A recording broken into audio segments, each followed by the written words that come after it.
Now.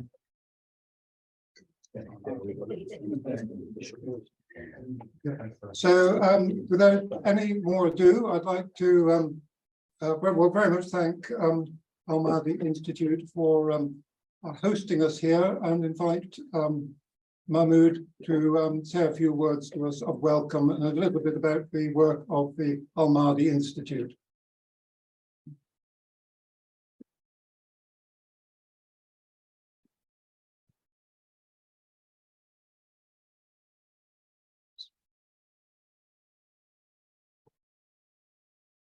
There's a watch here.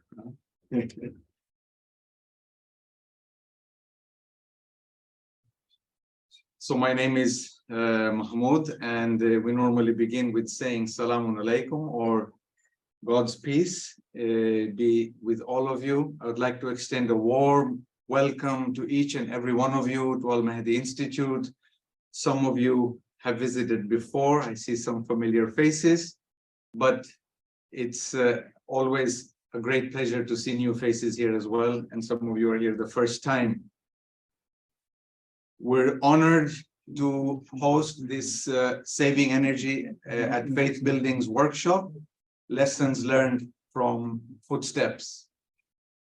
Just before I go into the introduction, just a couple of housekeeping, if you like. The bathrooms are down the corridor to your right-hand side.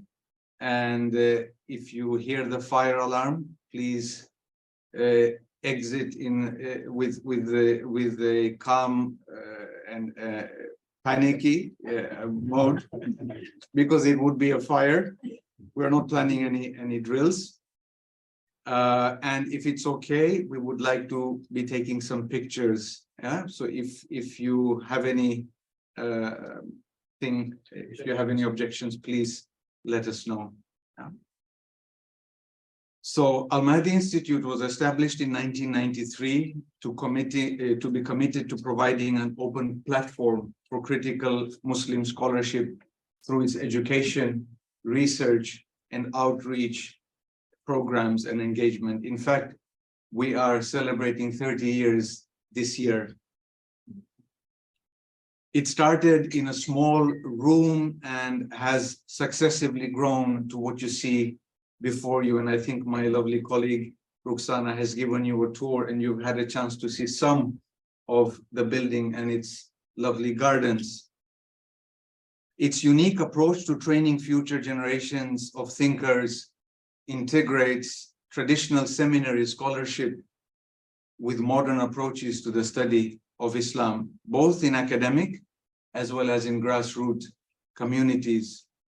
We, since some years, also have a collaboration with the University of Birmingham, where we jointly teach the master's program with them. Through its long-term commitment to both interfaith and intrafaith dialogue, the Institute's activities provide a platform for diverse religious voices to be learning from each other. Its activities are driven by commitment to shared human values and a belief that diverse religious voices can continuously learn from each other, and collectively holding tremendous potential, not only to inform, but also to shape the holistic development of individuals and societies.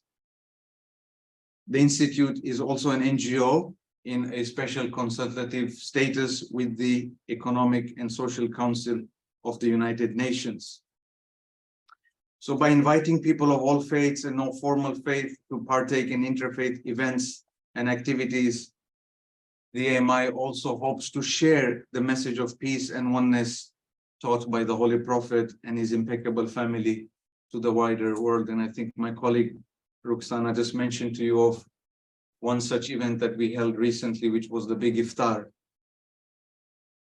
You can see more about the Institute on our website.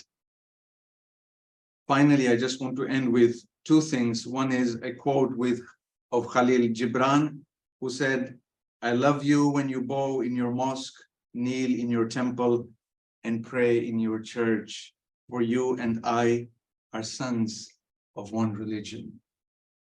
And I would also like to share a verse from the Quran, chapter 13, verse 4, which reads, "There are in the land neighboring plots, gardens of vineyards, cornfields, palm trees in clusters or otherwise, all watered with the same water.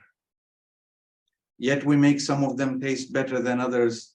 Truly, there are signs in this for people who reason." It is for me to figure out how well I might be tasting, but thank you so much for your time and for this honor of allowing us to host you. Thank you so much.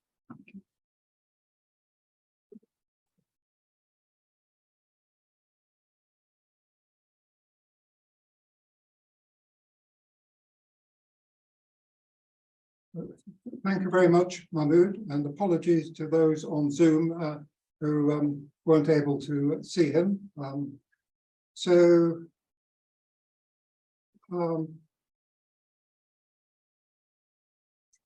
Right, so I'd like to start by just saying a few words about the structure of the workshop, but I would first like to welcome you on behalf of Footsteps. So Footsteps is part of the Birmingham Council of Faith, and we work across Birmingham with all places of worship from different faith communities, trying to find ways of achieving the low carbon future that all faiths feel that we must be achieving. So I'd also very much like to thank the T.W. Greeves Charitable Trust and Central England Quakers, who have been quite instrumental in providing the funding for the energy assessments. And I'm getting it now in case I forget later on. And it's very good to have Susie Greeves and her husband John here with us this evening. So I'll just give you a little bit of background in a moment to energy assessments, and then Phil Beardmore, who through the Ecobirmingham is doing the majority of the assessments, will take us through what the energy assessment approach involves. And then we've got a number of case studies of people in Maine who've had energy assessments to talk more about what it has been in their own experience. And then what a very important part of the evening will be the discussion at the end and trying to tease out some of the, the common issues and, some of the learning from today. So we started doing energy assessments about 18 months ago as part of a project called Project 4F, Base for Low Carbon Fair Future. And we had a lot of support from the Centre for Sustainable Energy in Bristol and also who provided funding with the Birmingham City Council. And we did about 13 assessments through that scheme. We learned quite a lot, and we've now done and are in the process of doing 5 further assessments with support from the funding from the 2 funders that I've just mentioned. Now, the one thing that we've learned over that 18 months is that some assessments have been more successful than others in terms of actually reducing energy use. And we've been trying to identify the ingredients of what makes an energy assessment successful, and in particular, the way in which it leads to actual reductions in energy use, which is the purpose of the exercise, not having, as we found with 1 or 2 of the earlier assessments, it makes a very nice report which goes into somebody's drawer or is discussed by a committee. So also as part of Project 4F, we were doing mapping work. And here you can see the map, which is available through our website. There are over 700 places of worship in Birmingham. As I mentioned, we've done 15 plus assessments. We're doing more. And one of the very useful features of this mapping work is it's got a link to Google Street View, and if you're looking at a particular place of worship on the map, you can very easily also see a picture. And in this area, a picture is worth 1,000,000 words when it comes to, roughly seeing what the energy use implications are for a particular building. They are so different for a 400-year-old listed cathedral to Cotteridge Quaker Meeting House, which was built in the 1960s and was really a very ripe candidate for a lot of retrofit work which we did about 12 years ago. Yes, I should have mentioned perhaps that I'm from Central England Quakers as well as Footsteps, and Cotteridge Quaker Meeting is my home meeting.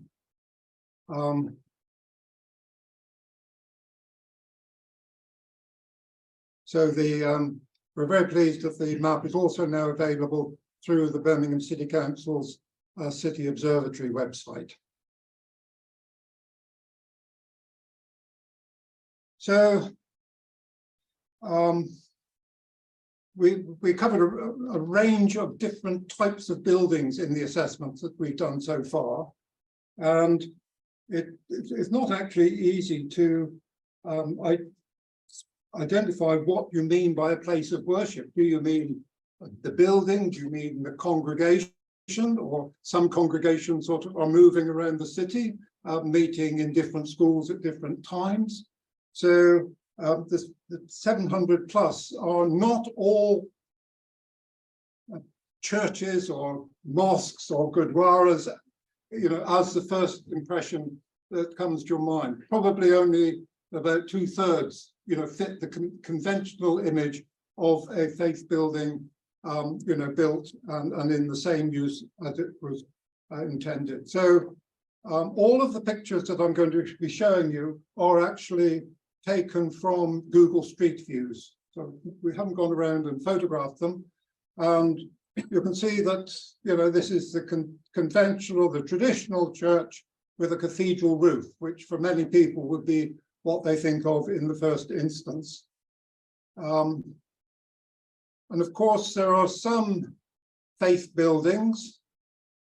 So we define that as a building which looks like a mosque, a church, or a gurdwara or something, and is easily recognizable as such. Some of course have been built much more recently, but as dedicated buildings. So one of the best examples of this is the Birmingham Central Mosque, which was the first purpose-built mosque in Birmingham, and correct me if I'm wrong, maybe in the UK. And then more recently, the Nishkam Centre in Soho Road. So these were both built at the time as faith buildings using the technology of the time.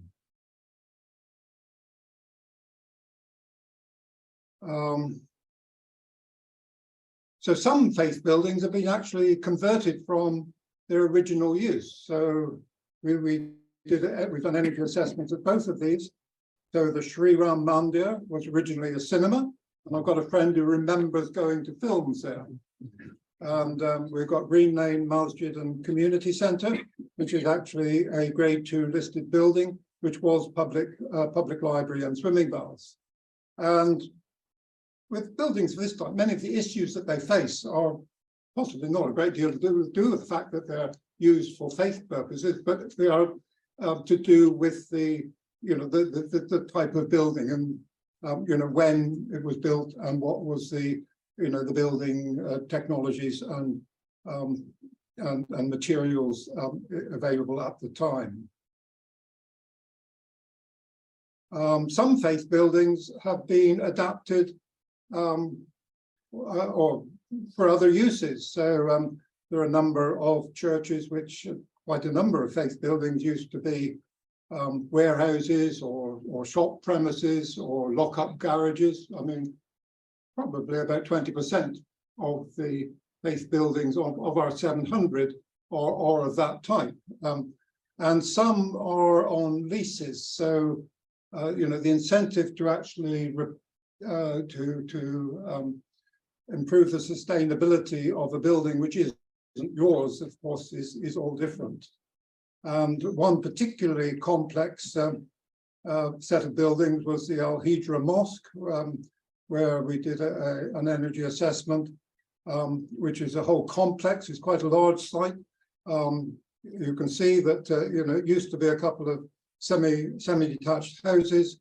It also includes what was a hostel, and at the back there are light industrial premises. And so some church, I mean, this one looks like a church. It is a church, but actually it's a multi-denominational church formed from a Methodist church and a URC church coming together. So some buildings which look like churches are in fact actually community faith buildings and used by the community. So in some cases, this affects how a faith building might take forward issues to do with the building, because it may have two important stakeholders.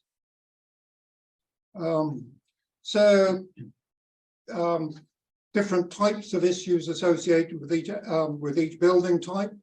The great value, and why we're holding this workshop, is the way in which the energy assessments are providing a methodology. It's not the answers that they produce, but it's how you go about it.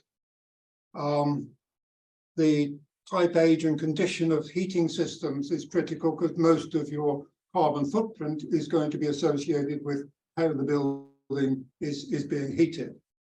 And the really important thing is how we turn the assessment into action, and that is not just a technical matter, it's resources, money, commitment, and leadership. And at this point, I'd like now to hand over to Phil, who is going to, and what I'm going to try to do is to let you see, if you're on Zoom, be able to see Phil. You may be able to see other people as well. But, I thought I had.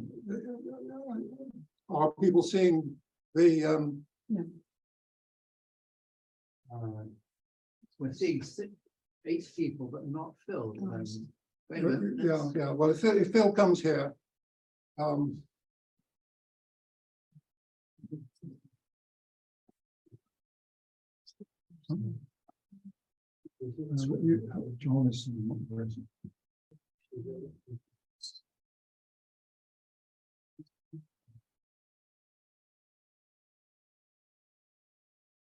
Is the camera pointing at the screen or could it be pointing at the no, it's Just come down a bit. Is that better? You've got mouth upwards.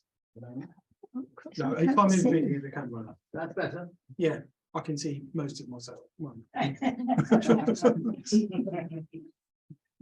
Thank you, Chris. Good evening, everyone, and good evening, everybody on Zoom. I also remember when Tree Ram Mandir was a cinema, and I actually went there to see Snow White and the Seven Dwarfs, and I was absolutely terrified. But I had a much warmer welcome when I went back about a year ago to do the energy assessment there.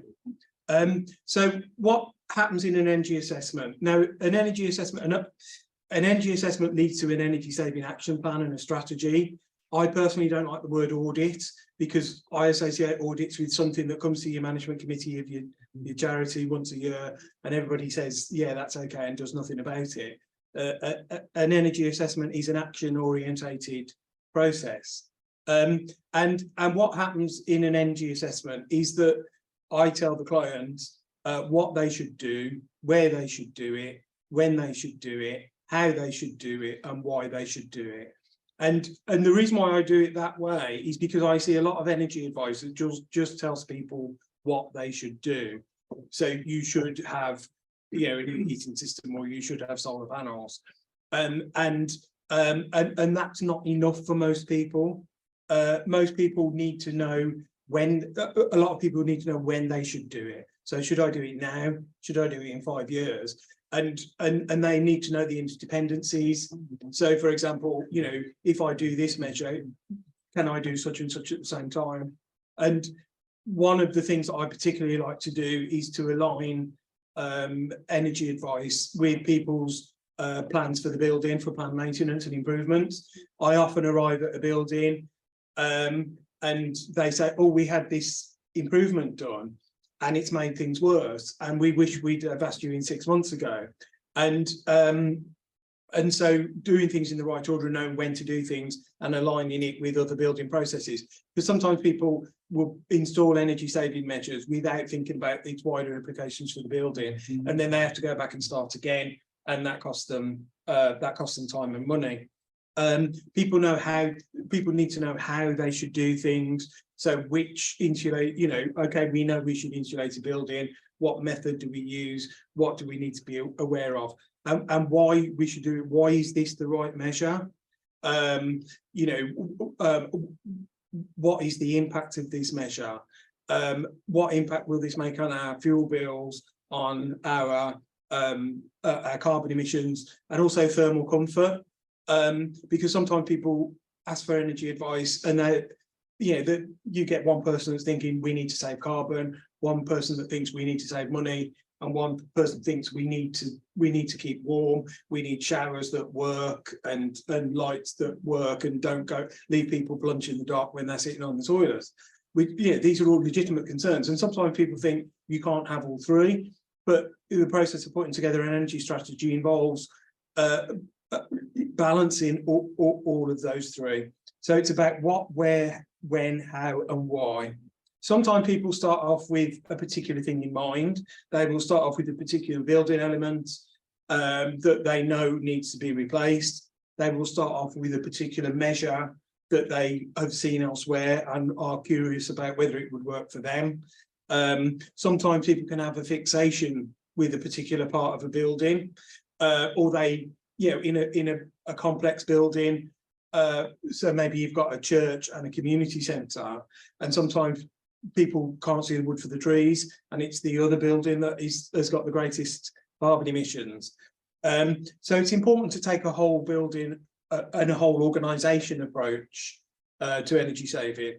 And sometimes people will start with a target in mind. So the Church of England, as many of you will know, has set a target that it wants all Anglican churches to be net zero by 2030.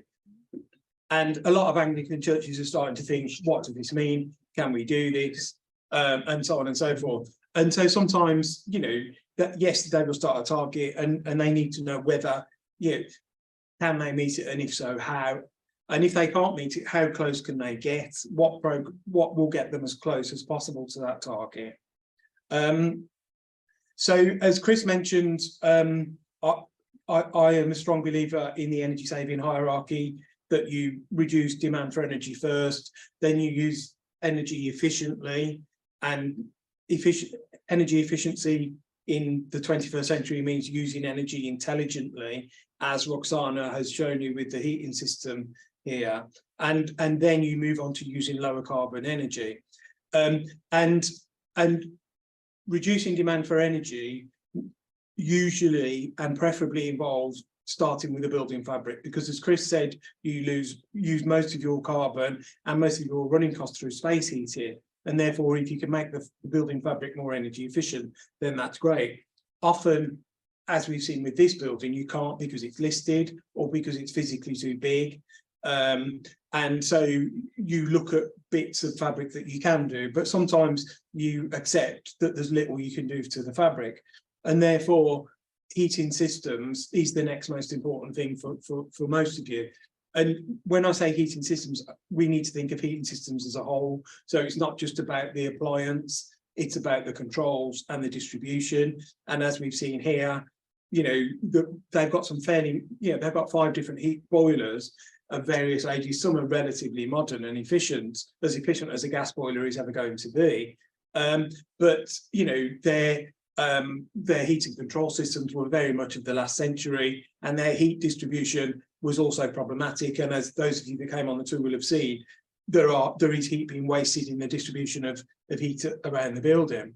And so that is very important to look at heating systems and controls. And there's almost, almost every building in the UK can benefit from better heating controls, and either better use of existing heating controls or sometimes upgrading the heating controls. And so in every Footsteps report, there will always be advice on heating controls. Some of you will know that on the latest phase of Footsteps, we've been doing thermal imaging, and that's really useful. Even, I mean, you know, sometimes I do thermal imaging of buildings where you can't do anything with the fabric because it's listed, and you say, look at the heat loss through this wall, isn't it a shame we can't do anything about it? But thermal imaging also shows heat loss from, for example, in uninsulated pipework and ductwork. It shows heat loss from inefficient lighting. So thermal imaging is always useful, and it does work. It enables people who are not energy experts to visualize, and so thermal imaging is always useful. The other thing that I always include in a report is a risk assessment, because fitting significant energy saving measures to a building that wasn't designed for them can be very risky. And so when we went on the tour earlier, a number of you were debating the pros and cons of insulating the particular wall. I mean, obviously you can't do it because it's listed, but should you insulate this kind of wall, and if so, how? And you know, some of the processes that I recommend people do involve risks. And so sometimes I say to people, you know, there are risks involved with this. These are the risks. This is the potential impact and consequences of the risk, and this is what you should do to mitigate the risks. And so I think that's really important. Sometimes there's hand holding. I mean, you know, Al-Mahdi Institute did not need hand holding. They went and did a little bit of input for me on the funding application and the carbon savings, but generally speaking, they're capable of getting on with it. Not everybody, small organisations might not have the time and the resources to do that. And so there is a little bit of hand holding on Footsteps, but we probably need to, and hand holding doesn't necessarily cost a lot of money. Sometimes it's just an hour of my time. And so we need to make people aware that that is available as an optional extra for a very modest cost. Two last things. First of all, you've all got on your tables a copy, and hopefully people on Zoom, you'll get to see it electronically, but you've all seen a copy of the written report that I did for Al-Mahdi Institute. And it's important to understand that the written report is only part of the advice process, because theory and research and my own experience tells me that for people to remember the advice, absorb it and act on it, they need both verbal and written advice. If you give people just verbal written advice, then it's less effective. If you just give people verbal advice without written, then it is less effective. The most effective energy advice is where it's backed up with written and verbal. And so I will give people verbal advice. So I'll do an initial site visit and I'll give them some verbal advice on that. I might do a separate site visit for thermal imaging, and I'll probably give them some advice on that as we go around. And then at the end, when I've done the report, there is a follow-up meeting, usually on Zoom, where I run through the report and take questions. And my view is, I don't have any evidence to back this up, but I think that 80% of the people that I advise are more likely to act on the verbal advice than the written advice. And I've spent decades perfecting my technique for doing a written report, and decade, okay, and hopefully it shows. But however good it is, and I'm making improvements to it all the time. Every report I do has got some new feature in it, but it is still the verbal advice that people are more likely to. Most of the clients are more likely to act on the verbal advice.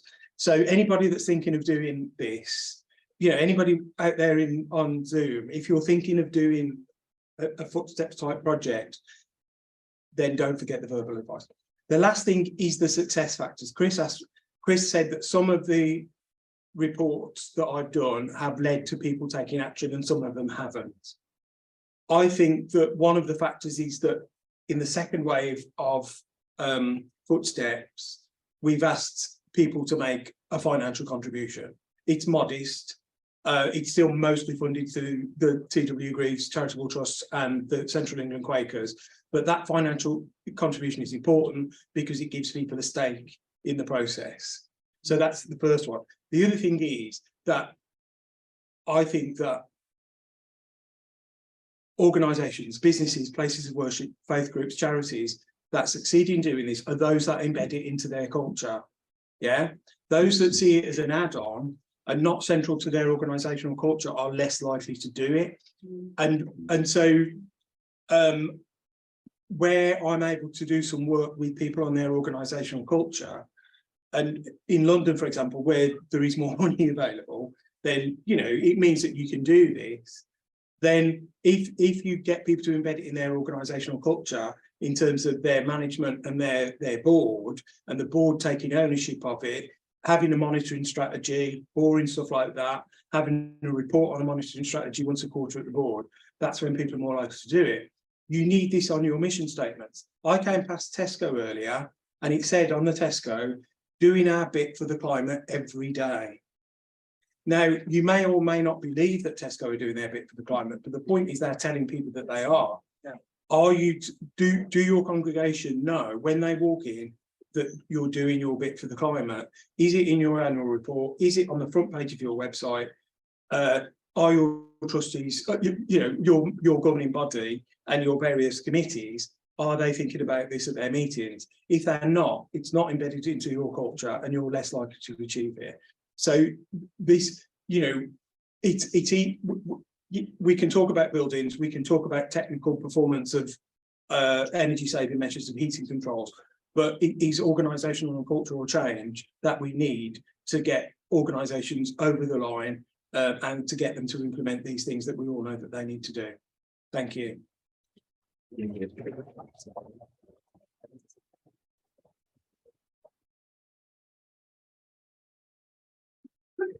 Thank you very much, Phil. Could you join the panel? Yeah. And maybe Roxana?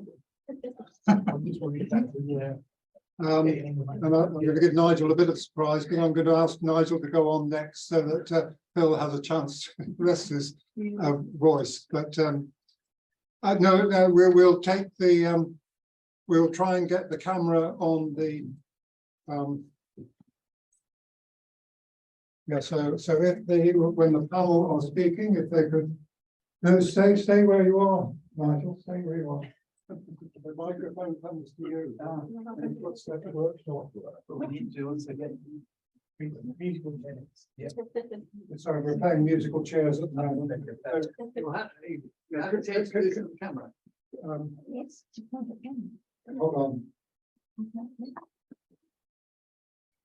Okay, so I've got to tell you jokes while we're arranging the camera, I understand.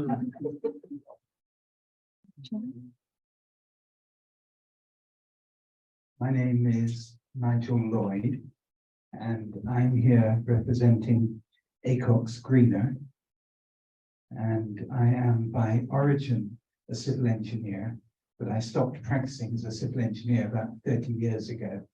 So I bring a certain amount of technical expertise, but it's more at the intelligent layman level than at the expert level.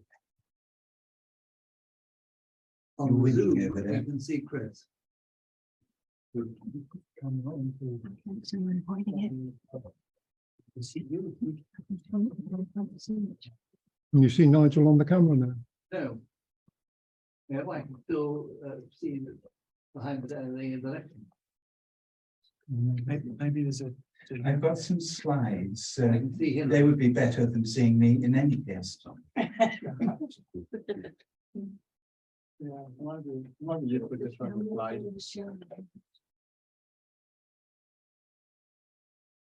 Thank you. One, two, three, four, five. Just a bit of further background. It's the camera on the laptop that's showing, I think. Oh.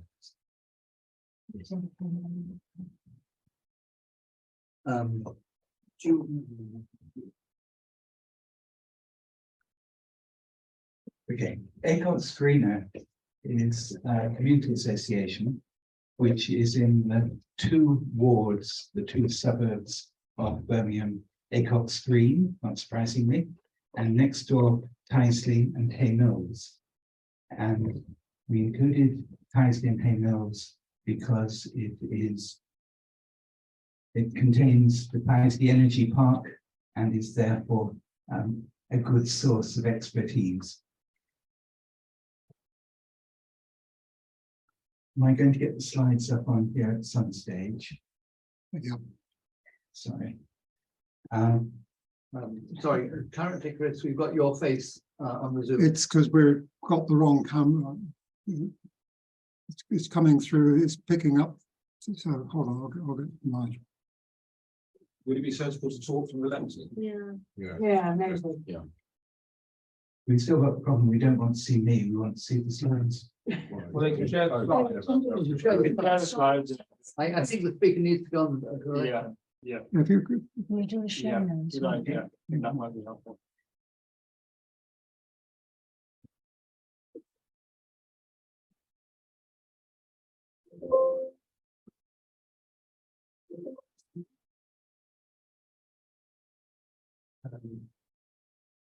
If we want to see you and Nigel, we want to be where you need to be where Chris is. Yes, but I don't want to Okay, that's fine. make life difficult for Chris. Okay. That's the ones.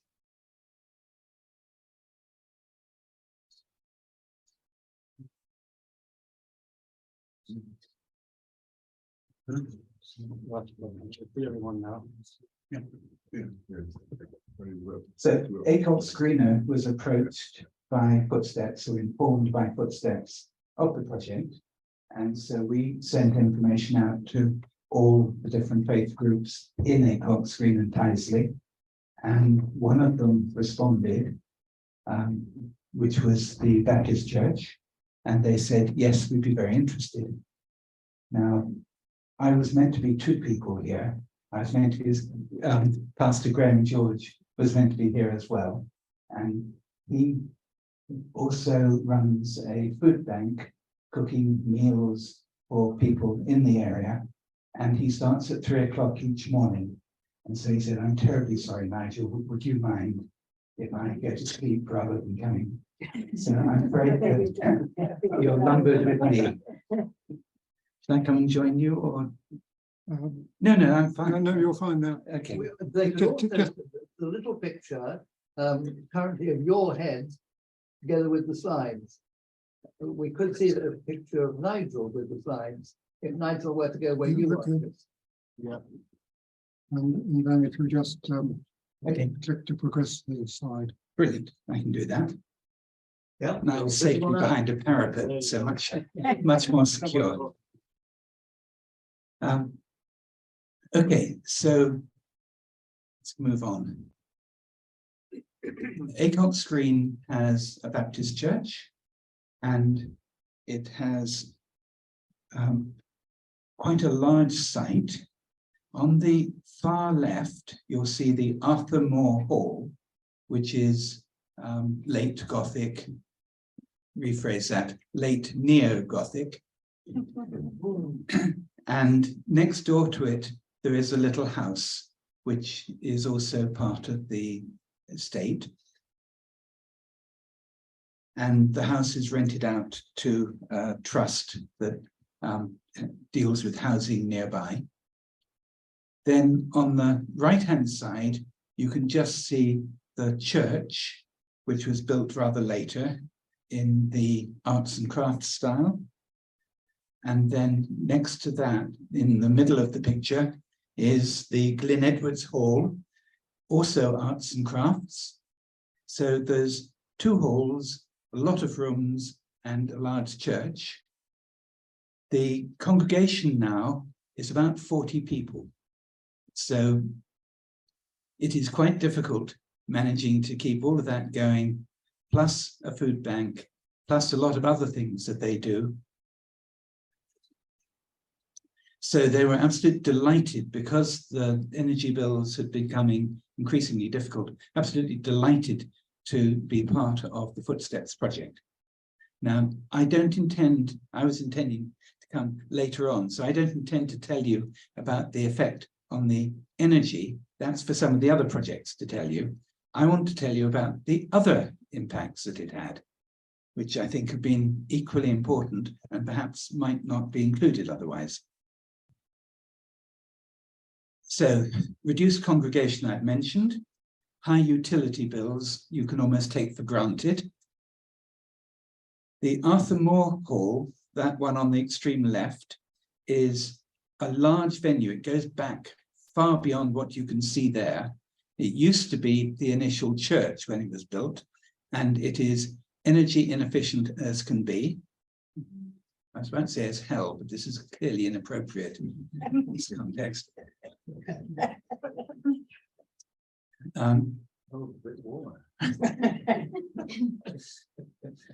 And it is now used to a large extent for large meetings and for banqueting. And then this smaller hall next to us in the middle of the picture is used particularly in the winter for services and for the food bank. Half of it is a big kitchen now, and as a warm centre during which has been funded by the council, and for meetings. So, ACOX Greener, which is the organisation I'm from, been set up to try to limit climate change by getting people to change their behaviour, retrofit buildings, etc., and also to try to deal with the effects to protect buildings and the people in them from the effects of climate change.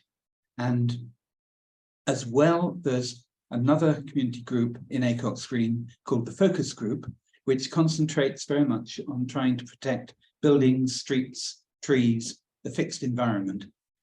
And ACOX Greener has just been going for about 3 years. The Focus Group has been going for something like 30 years. I'm actually a member of both, which is quite helpful and tends to happen, I suspect, in relatively small communities.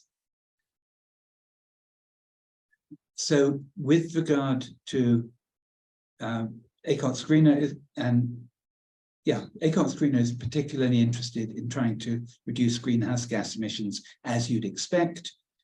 And we have a lot of old buildings, and we're worried about keeping them up.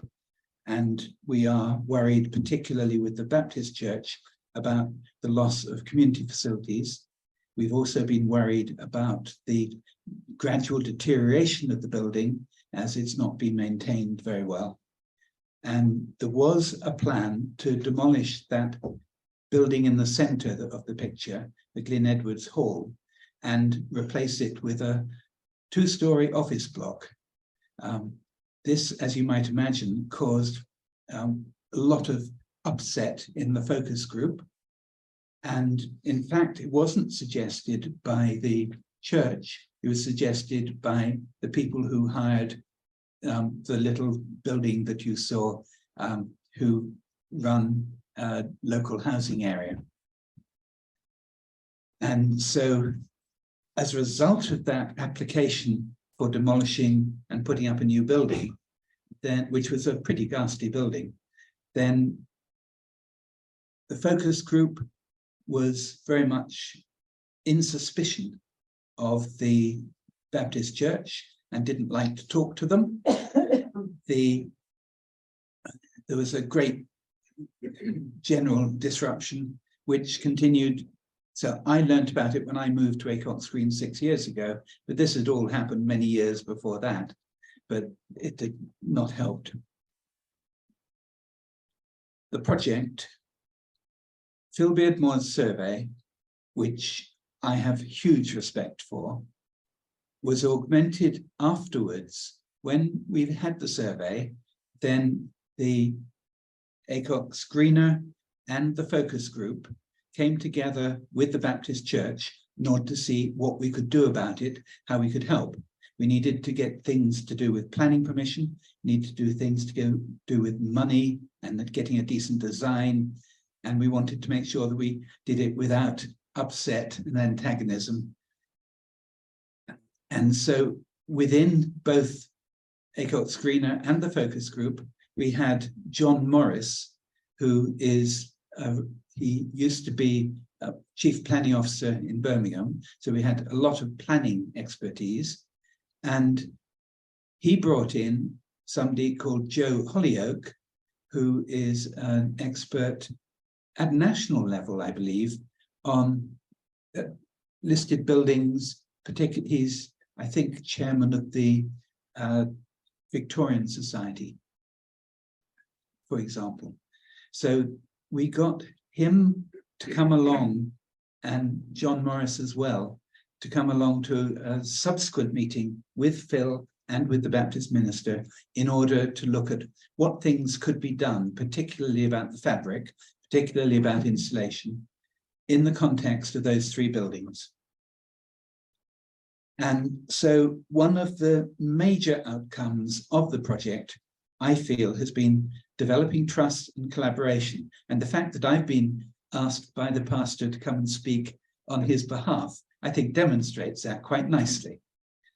I'm very proud of it. The focus group is now collaborating with the Baptist Church and with the Baptist national authorities in order to plan and design the retrofit.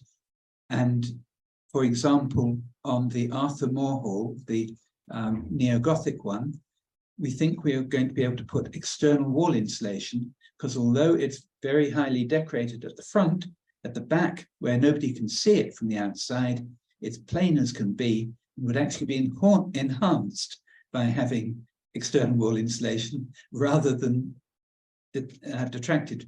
But of course, planning permission doesn't take account of those sorts of things. And so we've got to find a way of persuading the planners that having it in some way different from 1902 or 1903 will actually be an enhancement rather than the detraction. We've got to get a design, and to do that, we're going to need to get funding. And so we're working together to try and do that. We had a meeting where the focus group and ACOT Screener and the local Baptist church all turned up. And to my surprise, I hadn't been told, also people from Central Command in the Baptist church came along as well, and particularly their ancient buildings people. And so that was very productive. And to my huge delight and slight surprise, there was agreement at the end on the things that needed to be done and how they could be done. So the point I want to get across is how much this has led to consensus and working together, which I think is absolutely wonderful. Yeah, so there you are, meeting with the Baptist authorities, all in agreement. So what we anticipate coming out of this will be not only getting the building better preserved, but also make it far more energy efficient and more manageable. As I say, it's at the moment a congregation of about 40, and not a rich congregation at all. It's largely Afro-Caribbean, and therefore it's not rich. Greater availability of facilities at the moment. Some of the rooms in the Arthur Moore aren't used at all because they're not reckoned to be safe, and yeah, and ongoing collaboration. So those are the things I wanted to say.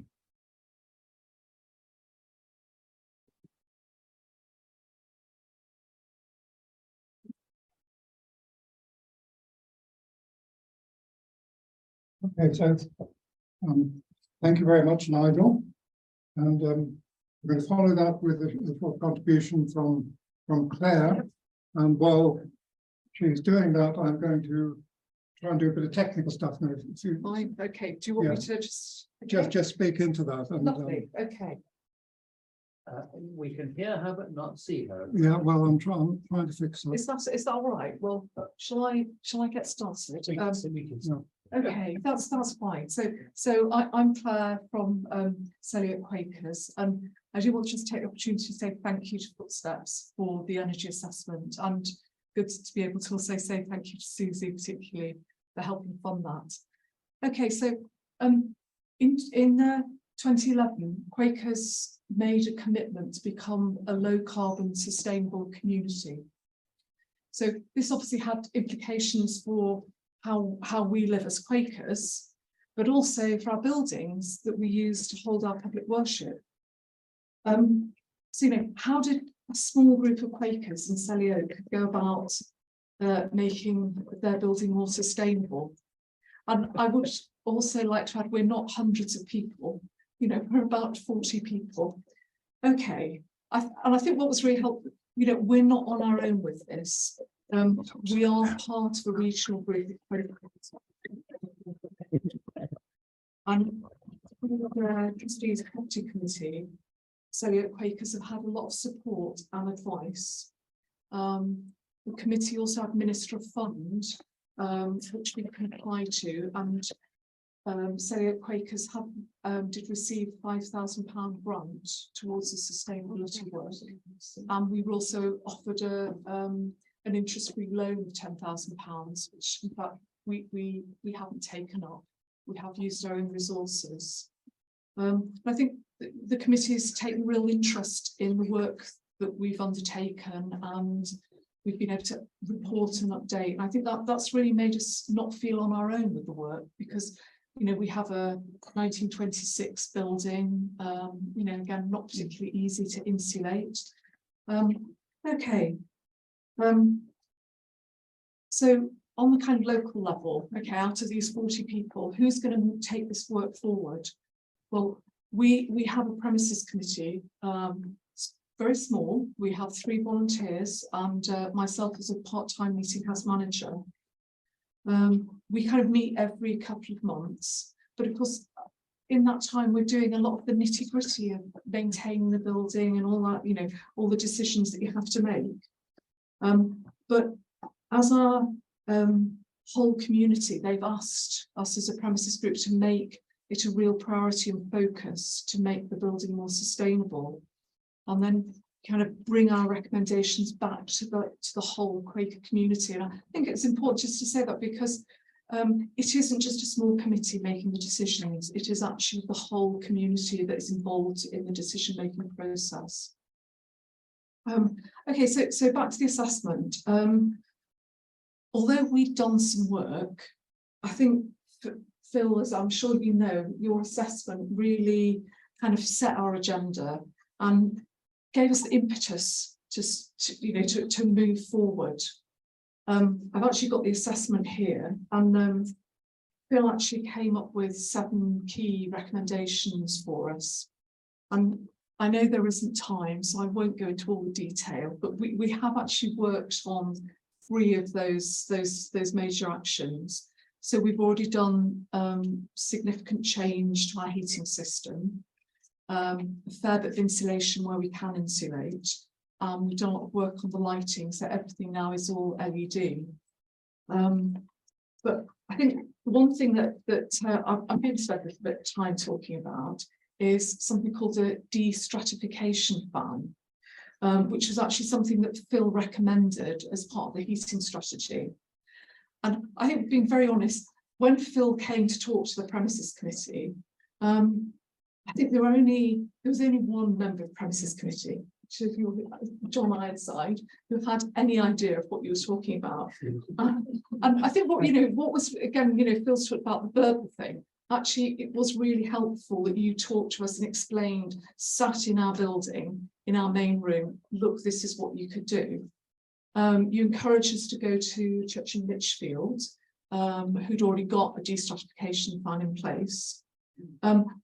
We also had a loan of the de-stratification fan, so we could actually try it out, which was really helpful for us. So where is the fan? Okay, we've actually located it in our main large room, which is, I suppose, like a small hall in size. And it's where we meet for worship every Sunday. But through the week, the building is let out to all sorts of community groups. It's been the room that's most difficult to heat for us. So the fan is in the corner of the room. What does it look like? Phil, can I just ask you to hold the microphone, because it's basically, it's this kind of size, you know, imagine a desk fan, and it is like, it's just large. It's in a casing. There's a tamper-proof guard so that inquisitive children and adults don't poke their fingers in. It's on wheels, so you can move it around, and you can also tilt it, which is actually quite important to get that right. So how does it work? This is why I wanted to get you to hold the microphone, Phil, because, okay, I know this is stating the obvious here, but obviously hot air rises. So we're in our large hall, and all the heat's up there. And as we're all sat down at pew level, we're all a bit chilly. We even provide blankets for people to use.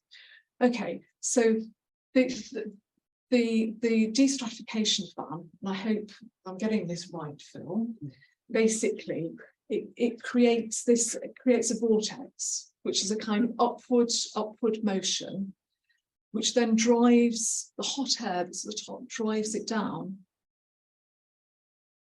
And we feel warmer as we sat down, and the blankets aren't used anymore. So, okay, I think, thank you, Phil. Yeah, put my demonstrations now. Thank you. Okay, so I think, you know, were there any concerns with, you know, what is a destratification fan? You know, we're wheeling this into meeting. Quakers actually worship in silence. So we do talk, and we do talk an awful lot to each other, but you know, people will complain about the tick of the clock. So how are we going to have this mechanical fan going? But actually, because we borrowed a fan for a couple, you know, for a couple of weeks, we were able to try it out, and we put it on the lowest setting, and no complaints. So that was really great, and the community were happy to go ahead with us purchasing them. I think an unexpected issue for us was that a number of our user groups kept switching it off, because they thought, you know, well, we're switching the lights off, we'll switch the fan off. And actually, we have found that to keep it on permanently makes the most difference. And I think, you know, is it working? How are we measuring that?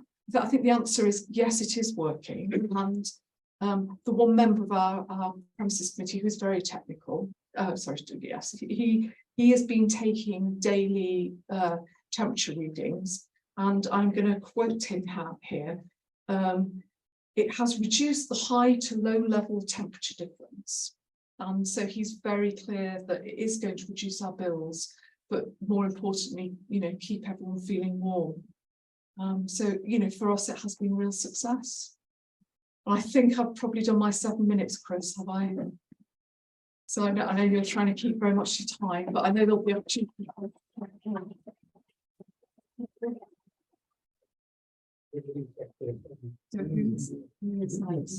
you very much. We're not going to attempt any more screen sharing. Zoom users will be pleased, but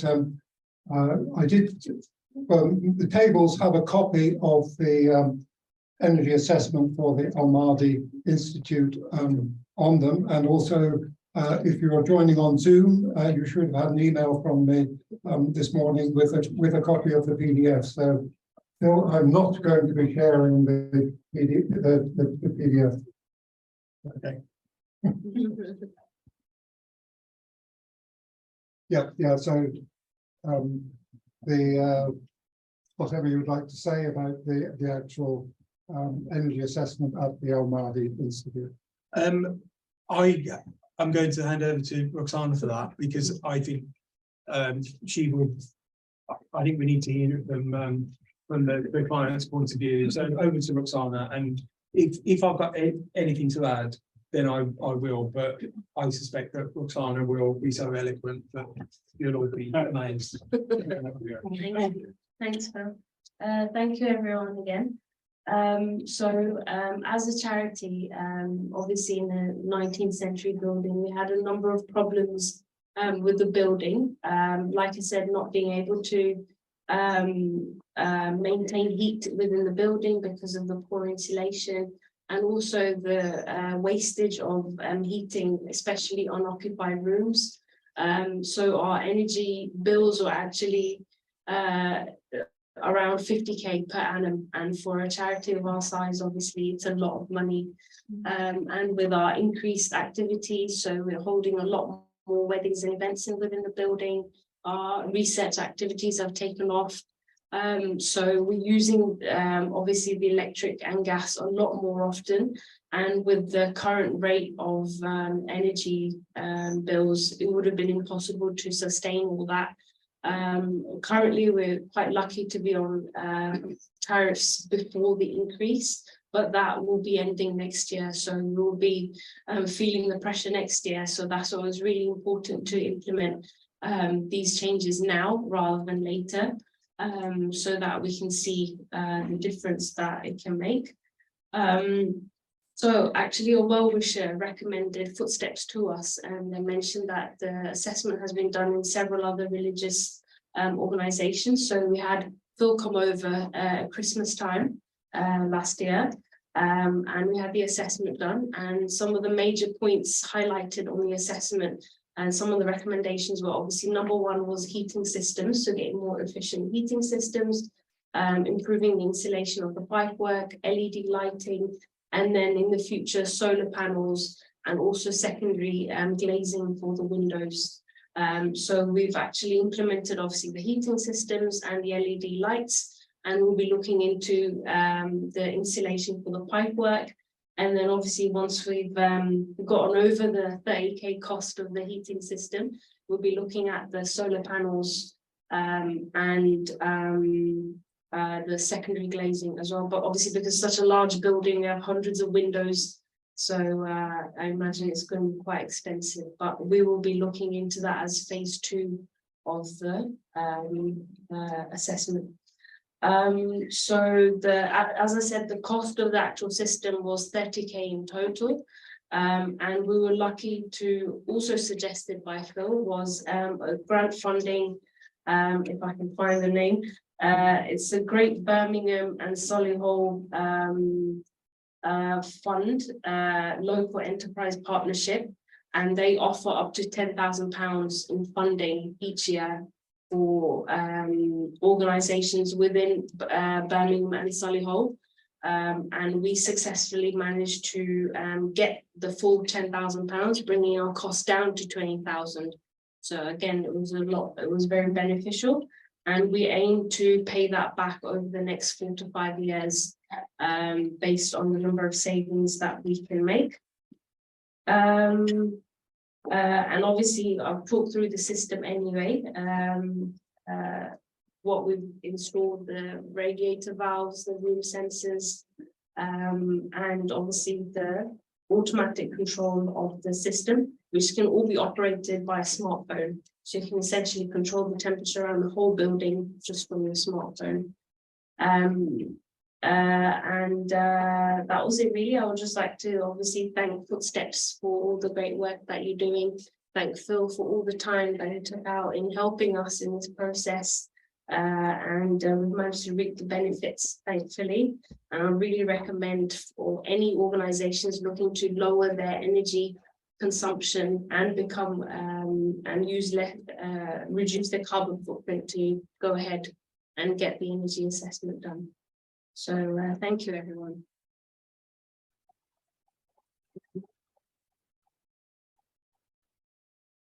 I've only got one thing to add to that. And one of the things that I saw at Al-Mahdi Institute was the impact of failed energy saving measures. Because when we put energy saving measures into a building, we assume that they're going to work forever and we don't need to do anything about it.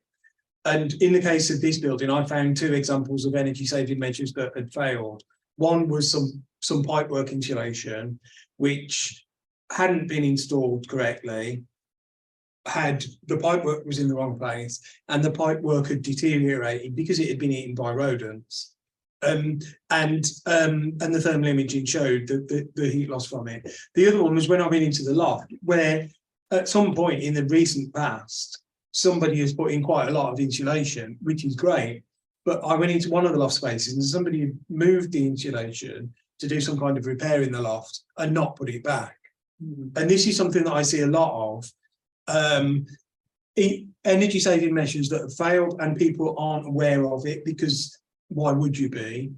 And two is energy saving measures and renewable energy measures that have been put in and are not working as expected, and where somebody is counting the carbon savings but they're not actually happening. And that's why I think, last but not least, on the recommendations that I made to Al-Mahdi Institute was a monitoring strategy. And you know, and for an organisation of this size, that's quite important, because if you don't monitor it, you don't know whether it's working or not. And so what Claire described about, you know, Selly Oak Friends Meeting House, and the fact that somebody's monitoring the impacts of the destratification fan is a brilliant example of that. So just to emphasise, you know, that if you don't monitor it, you don't know whether it's going wrong or not. And if it is going wrong and the energy savings are not expected, then that is the point at which you have to go back to things, look around the building and see what might be going wrong.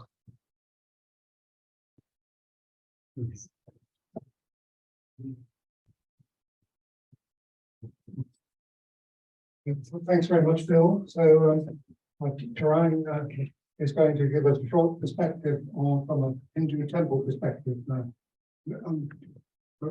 Thank you, Chris. Yeah, my name's Tarang Shalat. I'm part of Birmingham Catholic Faiths and also part of Footsteps.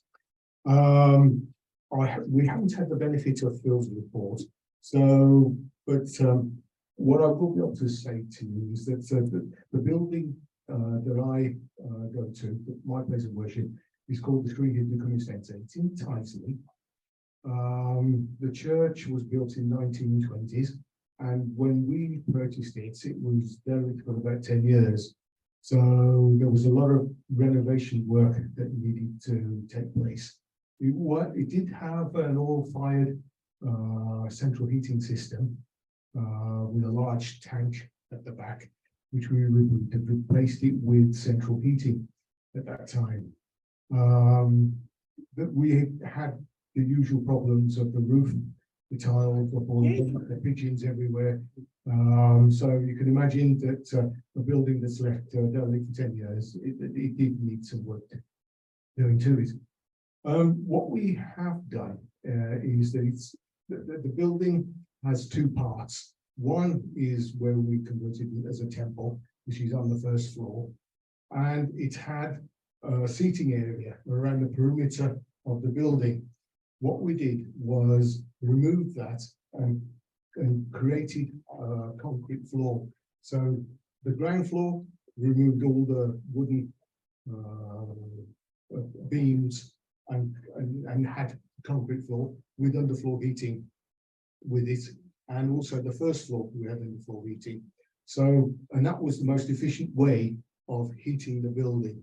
And also, because we've made it into two layers, you could control the heat, whether if the upstairs was used, you just heat that area or lower the ground floor. The only disadvantage of central heating is that it takes a long time to sort of heat up. But if you just keep it on a moderate heat, it is sufficient for people to sort of be comfortable in that area. The other hall that we have, it's got a very high ceiling, and it's not used that often because of the heating problems during the winter. Summer periods, great, it's used for lots of things. We've got young children using it for table tennis, sports activities. We also use the hall for wedding purposes. Going back to the other area, we have replaced all the lights with LED. We've also got the radiators that we do have. They are controlled, similar to what you have, and it's running quite efficiently. I think. I don't think there's anything more that we can do. It is a single wall building. It has got double glaze. We've replaced the windows with double glaze units. So it's yeah, it'd be interesting to see when Phil does come, what his recommendation is in keeping the other parts warmer. But you know, but I think the biggest problem that we've got on the other hall is that the roof is leaking, and we probably lose a lot of heat through that.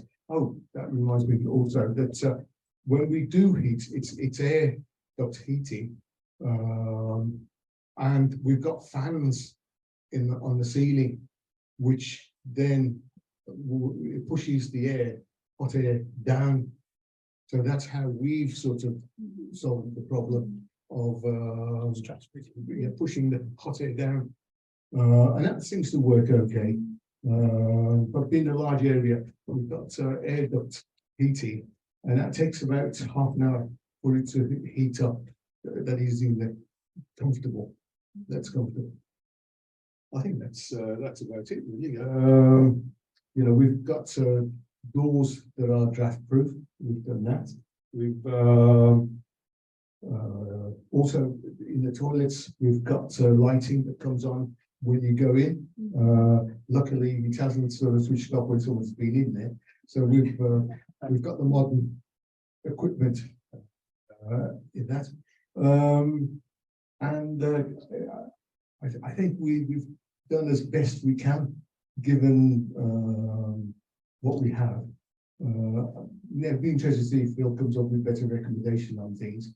But yeah, we would like to have solar panels, but how long it will take for the payback, that's an interesting sort of question. And it is used quite often. The number of people now use it because it's a community centre. It is open for all folks to use it. So we're getting more and more inquiries of using the hall for different purposes. We've got a dining area, we've got a conference room. So it's it'd be interesting to see what else we can do to improve this. Thank you.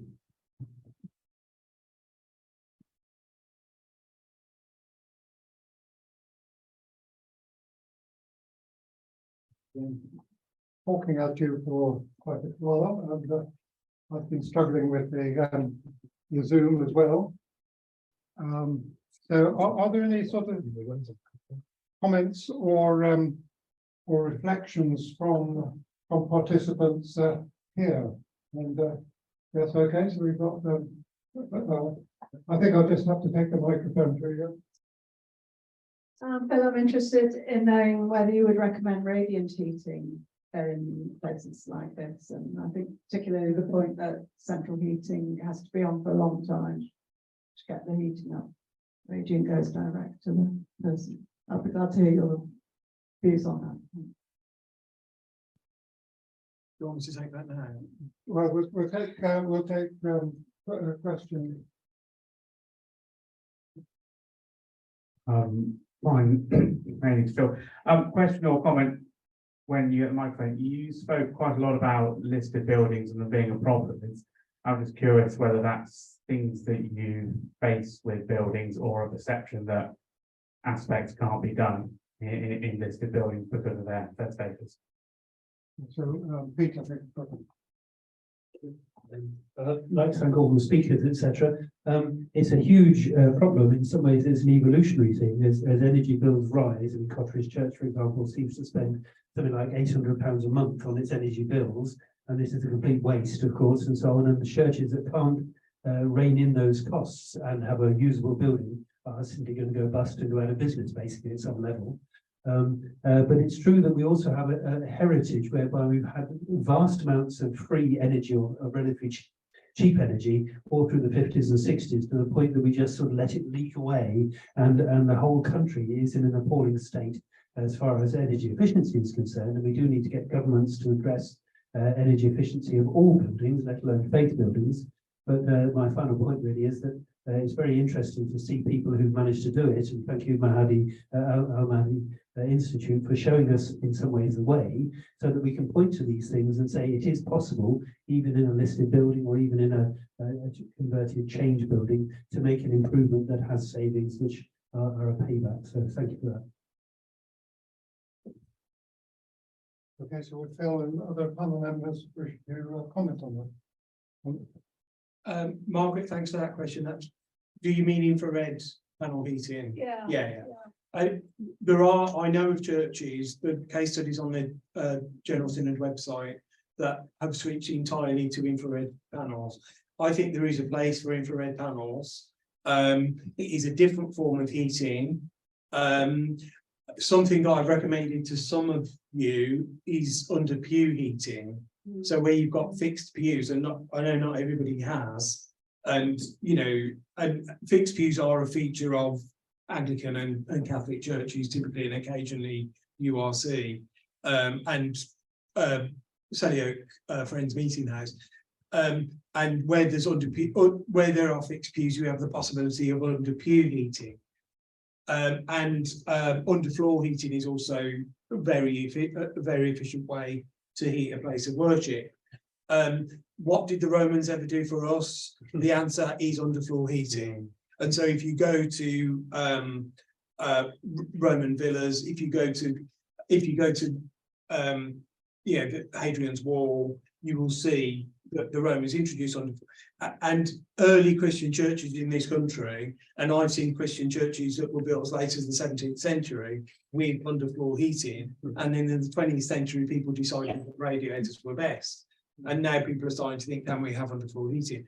So there are two ways to keep the congregation warm. One is to heat the space, and as we know, that can be expensive because of inefficient heating systems, leaky buildings. The other is to heat the person through such things as underfloor heating and infrared, and that potentially costs less.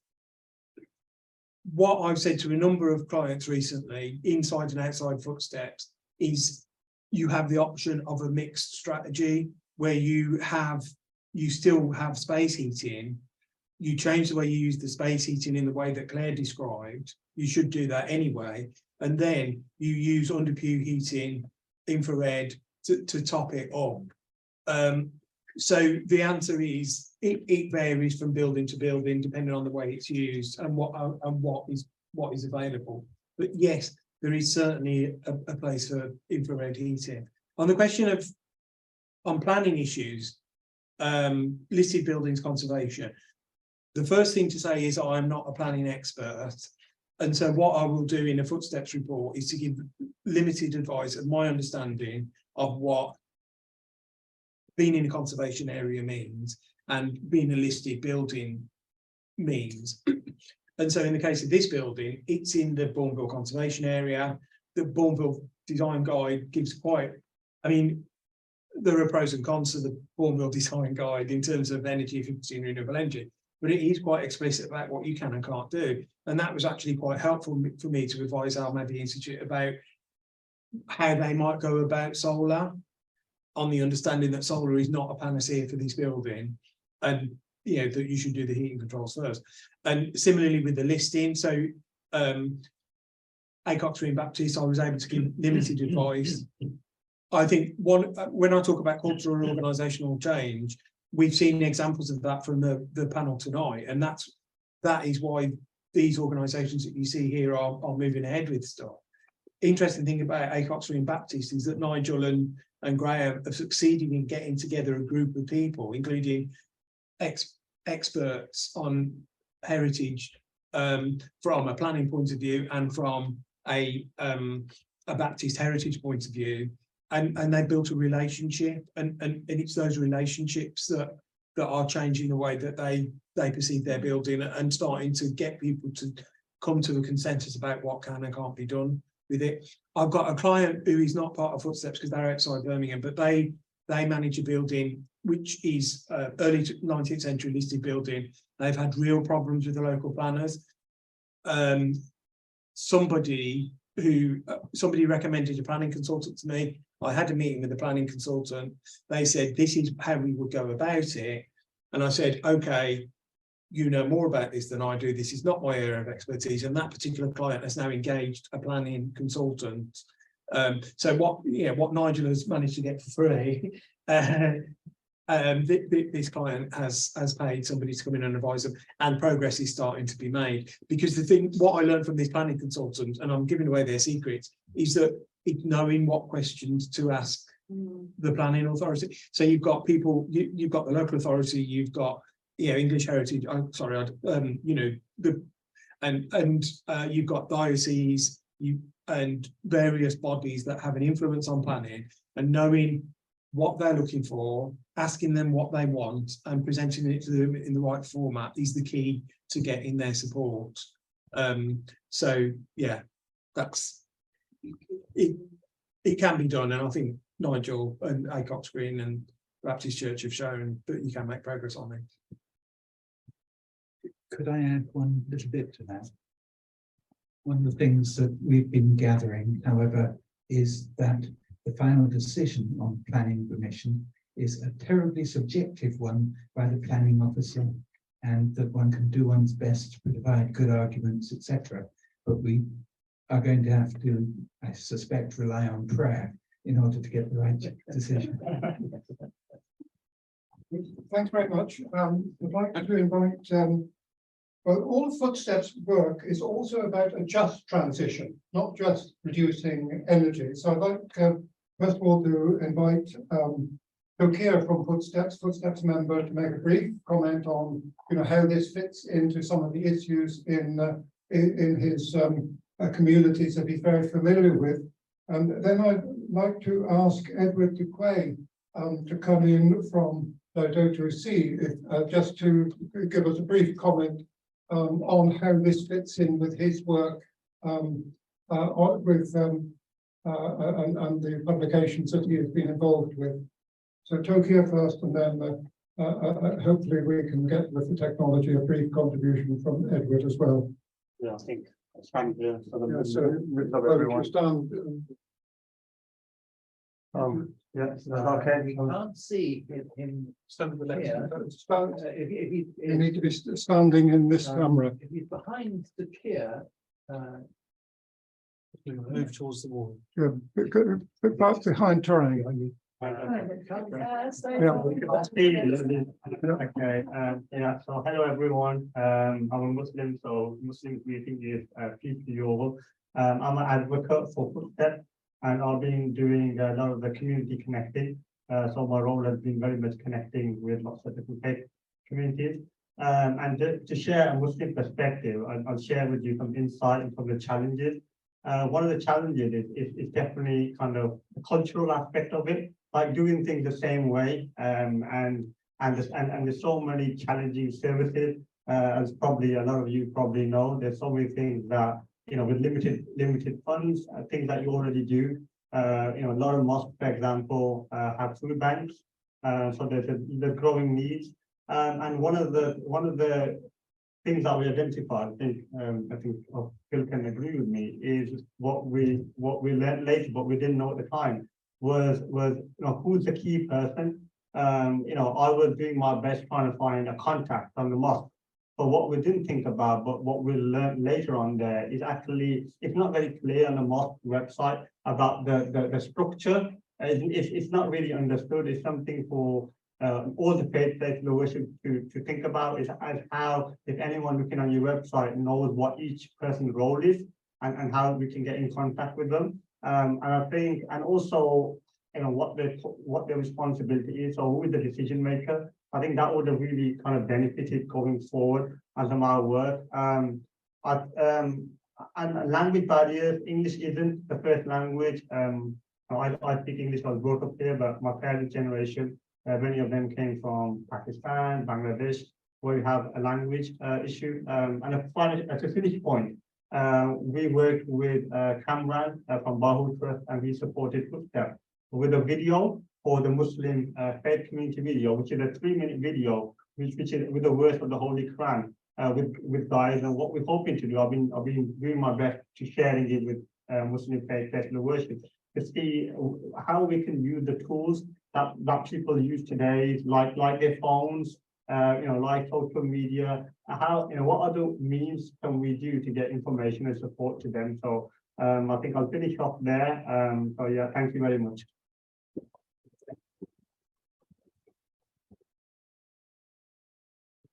Thank you very much, Tokyo. So I think if Edward can unmute, hopefully we'll be able to hear him.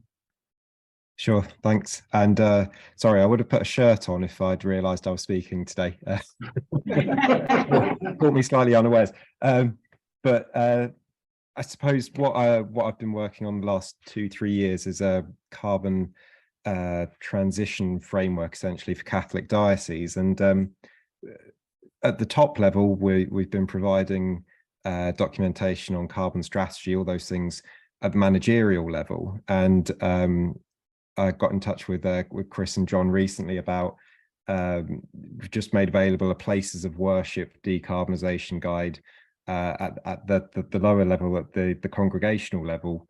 And I think where this fits in with what you're doing in Footsteps really is, like Phil said, all of the documents in the world don't necessarily make action. You really need you know, that personal touch of having somebody come in and actually explain things to you. So having these energy, I can't remember what you called them, Phil, but I'll call it audits. That's what I'm used to. Having these audits in parishes with somebody who really knows what they're doing just makes the whole transition so much easier. So yes, I think that's what I've got to say. Thank you very much, Edward. I think we've got time for one further question or comment from the participants. Yep.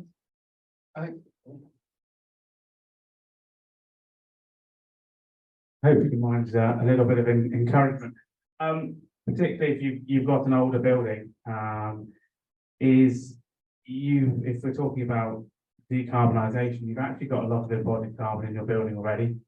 So I'm not saying you can stop there, but actually, compared to thinking about knocking the building down and restarting, like was within the Acox, for example, your building is in some respects a testament of success because of the materials used. Particularly the older it gets, the more embodied carbon you've actually got in your building. So compared to a new building that's made, you're helping the planet in some respects by trying to maintain and keep an older building going and used and alive and part of a community.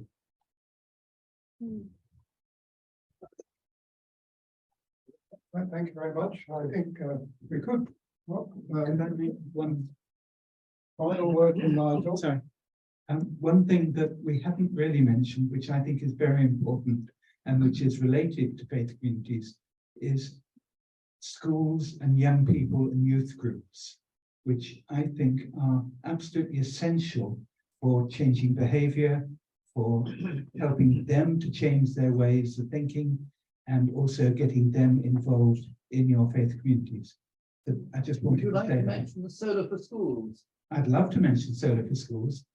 There is an organisation here in UK which happens to have a schools ambassador in Birmingham, and it is called Solar for Schools, and it is intended to try to create solar panels, PV panels on roofs of schools. I've got a meeting with them in the near future, and I'll be able to tell you after that the extent to which schools extend to faith buildings. I don't know at the moment, but I have one other ambition, which is that where you have a very large roof space, like a church with its halls, or like a school, then that can be the anchor for a local community cooperative or club, which can share energy and which does so more getting more income than from the selling it to the grid, and people able to buy it more cheaply than buying it from the grid. Lovely. Sorry, I seem to have unlocked. Yeah. Can I mention Path for Good? Yep. Yeah. There is in existence a community benefit society called Path for Good, where we fund the installation of solar PV through a community share offer. There are 3 examples of churches where that has been done. One in West Brom, one in Kitts Green, and one in King's Heath. And if anyone would like to know more information about that, I'm happy to have a chat afterwards. And we've got a website. That'll be good. Margaret, and this really is the final word from Simon. Ecobirmingham, of course, are partners in the project with Footsteps. Thanks. This is my I go to St Christopher's, so it's that hat on. It's responding to the point about getting young people involved. We've been very encouraged in our church. We on our ruling council, church council, we've had 2 places for young people. So that's my challenge to you as faith organisations. With your governance structure, can you support and train your young people to be there? Because believe it or not, they really like it. It looks great on their application. I've been on the board as an advisor of a trust of a charity. They ask really good questions and they put quite a lot of challenge in a nice way to people who are just a bit grumpy being there. So just give your encouragement. Look at your governance structures and think, can you get a young person on there in a supportive way? Because that will start making some of the links and it will help everyone.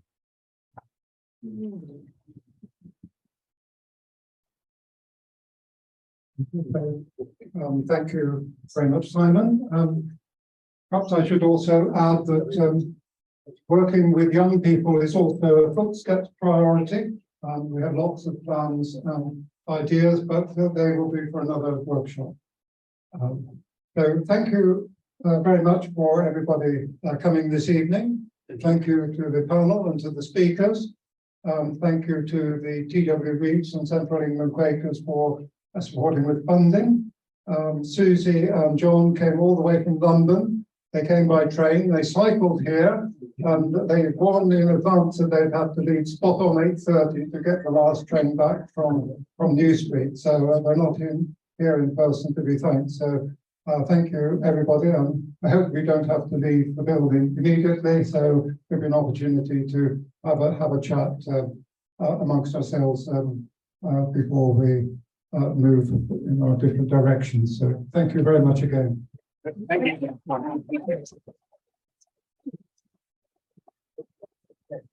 Thank you, Chris. As well. Oh, that's great.